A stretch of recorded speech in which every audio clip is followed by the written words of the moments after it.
to me, he does it to my son, and my son just explodes. My son's got emotional issues, I think, and he probably needs therapy as well. And probably gonna have to look into that thing too. Who's in He therapy? didn't finish college, your son? No. And so the issue is alcoholism with you, which is kind of like financially dependent on your husband, and your husband doesn't like you drinking. Right. Has he asked you to stop? Oh, sure. Many times. And but he doesn't have boundaries for you. Like he doesn't have like you have to do certain thing for him to take action about cutting your finance, or so he never gives you financial rules. I mean, And I don't really spend money on anything except, a $3 bottle of liquor occasionally. and Back how then, but right now per week, how much is your expenses on alcohol? Just alcohol. what was it a week? Like $25 maybe. And then your son, do you guys financially support him too? He's a 24-year-old, right? Yeah, he works full time, but yeah, we do. How much do you contribute to him? We pay for a cell phone bill, and he lives at home for free. He does pay us whenever he gets paid bi-weekly. He gives us some money. But there is no consistent amount. We're trying to make it consistent. Okay. And what's your husband's take? Like, did you guys have sit together, talk, like, figure out, like, Not really. okay. And what do you want to have happen out of all this? Like, what's your ultimate goal about you? To stop drinking and then straighten it out. What does straighten it out mean to you? Like, what would To- your to- life if you didn't drink mean? To get along with my husband, get along with my son, and just the drinking has been the problem, most of the problem. And what makes it difficult to stop? Um, just my anxiety levels, I think, are horrible. I mean, my anxiety is so bad sometimes I don't eat for days because my stomach I'm so nauseous. And my doctor gave me Buspar, that didn't work. So now I just don't. And what brings on the anxiety? I don't know. They said it was just general anxiety disorder. One therapist told me a long time ago. It's just everything. I'm just everything. Okay.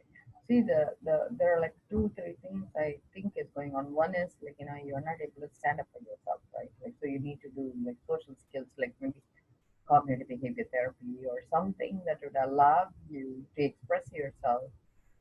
See, what you're doing is imploding. You're getting angry, so you drink. Okay. Yeah.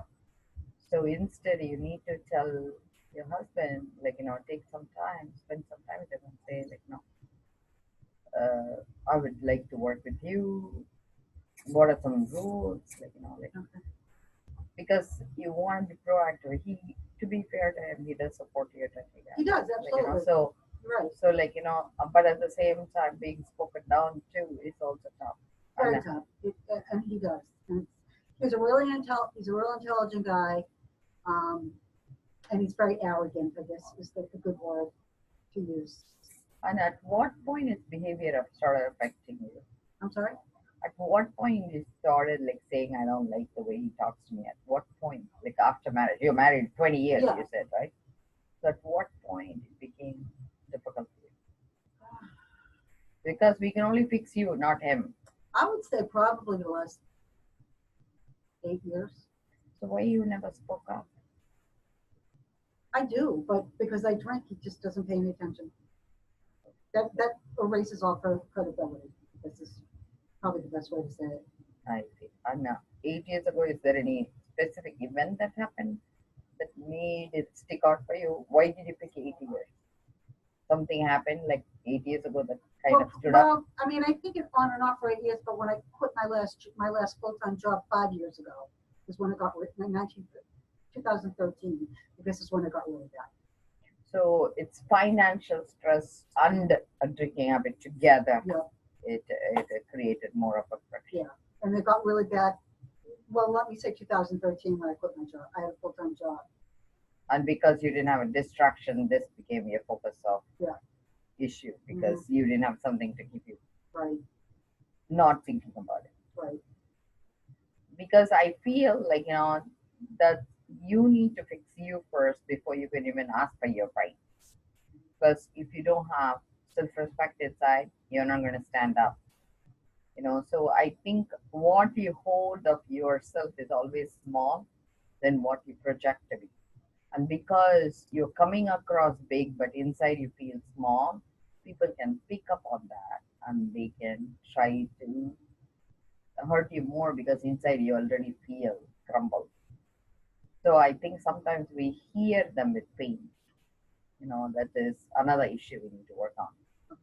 But versus we always think us we are more credit inside, so we pretend we are bigger inside, but actually we don't give enough credit inside for the things we do.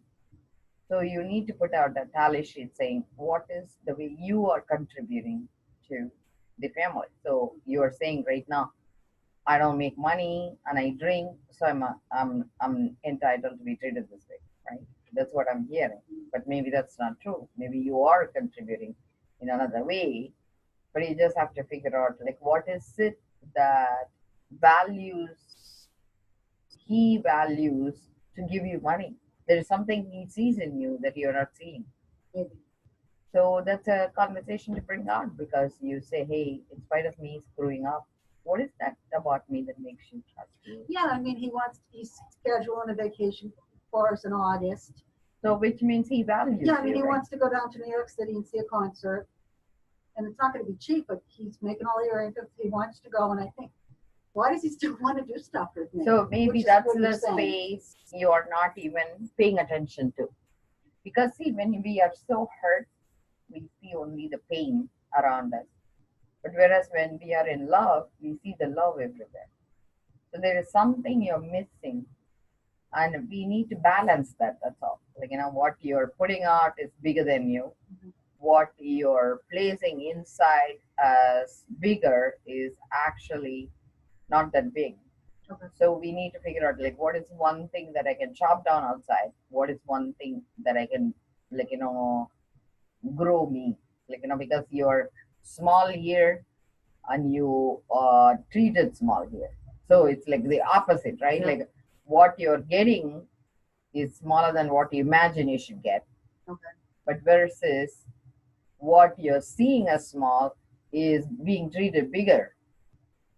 So we just have to switch the way we see those situations, and then it will be in balance. So that's one thing, just pay attention to. You don't even need to bring it up to him. I'm just Okay. having you take that role, think of you as another child for you and see where do you stand inside versus outside, and how other people see you versus you seeing you, and versus you treating you and other people treating you. Would you, if by chance situation is reversed and he's drinking and you working, would you be kinder? You understand? Because if you reverse roles, like wife swap, do a wife swap. You understand? So you be the spouse and he be the guy with the problem. Okay. See what the way he treats you, reverse the role and see. Because sometimes it'll give you a fresh perspective. But you have to really not do inside chatting and agreeing. Whatever he calls you, you don't need to agree to it. That's the label you are agreeing in addition what you're hearing. So whatever he says is the way he sees you, but doesn't mean it's the truth. So you need to figure it out. And the other thing with your child, his relationship with the adult child is different because according to this country, I'm facing the same thing as my kids. They are considered adults, but according to law, until 21, they are not independent. 18 to 21. So they have their own rights. And even if we ask them to move out, it's a 90-day plan you need to make for them. So being that, squatters also have rights in this country. So let's assume your son is a squatter. You need to have a 90-day plan in addition. The max after you give notice, they have up to six months to stay. So you need to put together a plan, with your son, saying, hey, uh, you are an adult, and you need to figure out, how do we structure so that there's a consistent payment plan, And how do we structure this so you can work with them separately and not really get in between? Like, when they beat each other, that's not your business. The only thing you can do is call the police. So God, no. So let them figure it out, because you are projecting and pretending it's a danger. They seem to somehow like figure it out. So I think, like, you need to ask your son, not your husband, how do you want me to support you? Then he might tell you what is helpful for him, because I don't think he respects you either, right? I don't know. Does he respect you when you intervene? Does he respect me when? When you intervene between their fights, do you Um, listen to you? Intervene. So 50-50. So that shows that your method is not working either, Yeah. right? So you need to like make a plan with your son separately. Hey, if this happens, it creates distress for me. So how can I help you? Because they can tell you what is their expectation. Okay. So we had similar problem with my children. Mhm. Like, he's 18, he's 19, he's 15. Oh, Last wow, you week, got 3 boys. Wow. 3 boys. Last Yeah. week, like, I had a problem with my 18-year-old. He believes he's 18 and he can do what he wants and doesn't want to check in, and it worried me. So I asked him, what do you think is the role for me in your life? Because he's still living under my roof. Sure. He's still going to school. So he says, Mom, I want you to financially support me. I said, that's fair enough. But I said, as far as I am concerned, freedom is different from independence. You have no sign of independence. He has no ability to live by himself. I said, in that case, I have to mother you, whether you like it or not, right? Like, I have to, until I see that you're independent, Yeah. I have to play the role of your mother, even though I want to, listen to you and just say, okay, here, take the money and run. I cannot do that. Right. So I said to him, I have to do this until you show me signs of independence. He says, okay, go for it. So my husband says, I need to be happy with that, because I asked him, what does it mean? He says, it means he's still willing to have a relationship with me. He could have just said, Mom, I want nothing to do with you, and he could have walked out. And he says, knowing that he still wants to have a relationship, it's a big trust he's placing in you as a mother. So, and I told my husband, this marriage, I have been married for 20 years, 21st year we are entering. And I told him the original marriage that we entered into doesn't work anymore. I took off my wedding rings April 19, and my husband is in recovery, and that's why I got into recovery. So I told him, I have to really think what is my role. My father is still not independent. So one generation ahead of me, I'm supporting. Right now, my husband, he is my foster child, I feel, because he's an adult. I'm supporting, because I'm like kind of like in your husband's shoes, if you think of it. And I have 2 adult kids. Now I have 2 of my biological children, 2 foster adults, raising 4 kids. Wow. As a parent, financially responsible. And I told my husband, this marriage is not working. He says, in that case, you need to move out. I said, that's fine. When do you want me to move out? Oh, wow, I'm sorry. So, no, see, the thing is, the minute I say, if you feel sorry, you've come to your conclusion already, right? Okay. So the thing is, I need to understand where people stand. That's where you need to stop and just hear and not arrive at a conclusion, because that's where the problem is. The problem is you're already on my side. Yeah. So you don't want to be that way. You need to be neutral first. That's Okay, what is okay. creating the problem between you and your child, I think, when your husband intervenes, Yeah, because you're you're right. already taking his side. Right. And you really want to be neutral first, Okay. see what's going on. So I said to my husband, I want to call him my baby father from now on. So I told him, do you want me to move out tonight? Because as far as I'm concerned, everything I'm responsible for still. I'm financially not taking anything off, not taking any other aspect I'm supporting.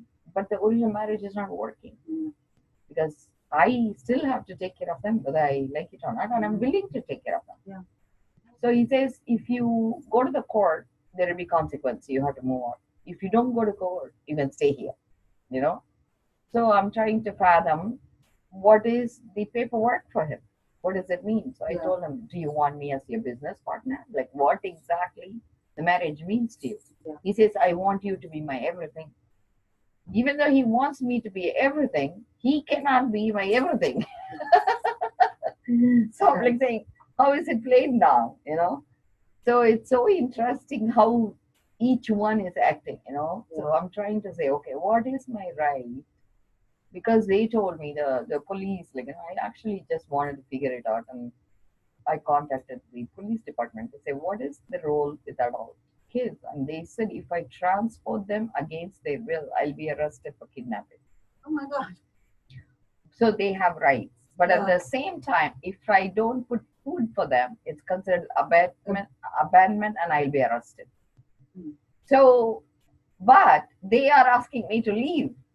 Yeah. So So yeah. it doesn't make sense. So Doesn't make then they told me that same right applies to me too. They cannot ask me to leave. So it is now coming to clarity for me, because that's exactly what I was looking at. Like, Yeah. what are my rights versus his rights? Yeah. So everybody gets the same privilege. So what I'm saying is, you need to work with what law gives you as guidance and then build on it. So you can say, hey, your son, you can say, hey, for adult children, there is a 90-day plan. That's a transition plan.